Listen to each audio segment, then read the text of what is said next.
This is Anti-Imperialist Front TV news for the week ending April 12, 2025.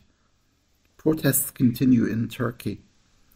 State repression continues amid the ongoing protests that began on March 19th and have continued without interruption. So far, thousands of people have been detained and hundreds imprisoned. However, instead of silencing the youth, these crackdowns are causing them to break through the walls of fear. Young people released from police custody or prison are resuming the struggle from where they left off. In fact, some of them are being arrested repeatedly. Most recently, one of the young people arrested was charged for sharing a Grup Yorum song on their social media account. In response, student youth have launched a mass campaign stating that listening to Grup Yorum is not a crime and are collectively sharing Grup Yorum songs. Attacks on the Alawite community in Syria continue. Attacks on the Alawite community in Syria have intensified and continued into March and April 2025. Early March, it was reported that at least 745 Alawite civilians were killed in clashes in the Latakia and Tartus regions. Amnesty International emphasized that on March 8th and 9th, 2025, more than 100 Alawite civilians were intentionally killed by pro-government militias in the town of Banyas and called for these attacks to be investigated as war crimes.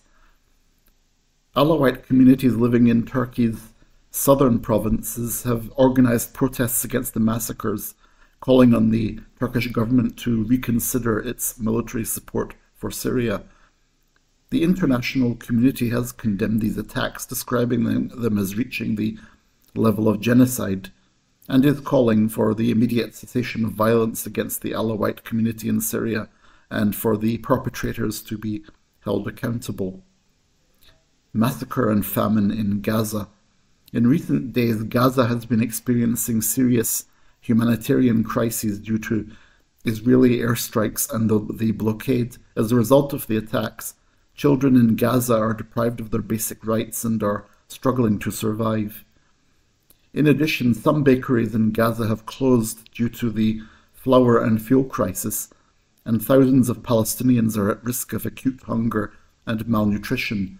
The famine situation has reached catastrophic levels, and many people are expected to starve to death. Resistance to isolation continues in the prisons of Turkey. The hunger strike resistance of revolutionary prisoners to isolation cells, named SR and Y, continues. A total of 10 revolutionary prisoners are on an indefinite hunger strike. Fikret Akar, one of the resistors, is being subjected to various obstacles placed before him by the prison administration. These obstacles include the refusal to provide him with B1 vitamins and sugars, which are critical for long-term hunger strikes. This is clearly an attack on the will of the resistors.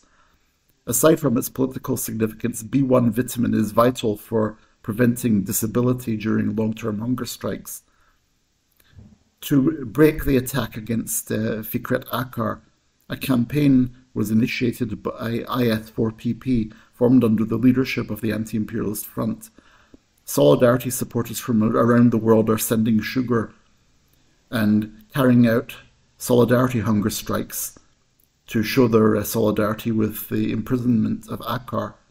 Also, in Turkey's Dersim province, a march was held against isolation cells led by resistor Hasan Ali Akgül. Grup Yorum's concert took place in Paris on the evening of April 12th. The program started with observing a minute of silence for the people who fell in the struggle for independence, democracy, and socialism.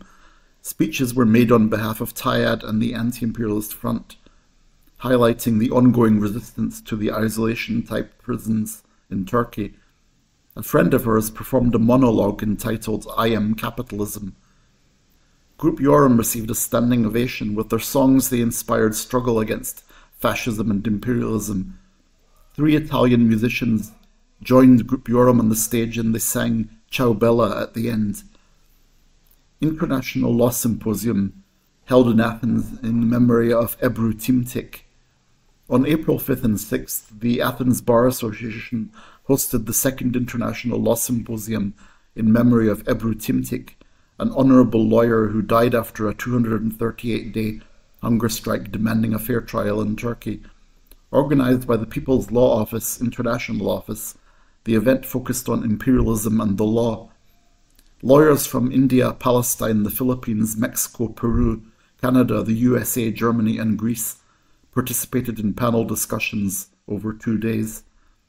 The symposium drew a large audience with powerful speeches linking legal struggle and anti-imperialist resistance. It concluded with a commitment to hold the symposium in memory of Ebru Timtik on an annual basis, strengthening solidarity among lawyers and oppressed peoples worldwide. And this is Anti-Imperialist Front TV news for this week. For news outside the mainstream, follow us on social media. See you next week.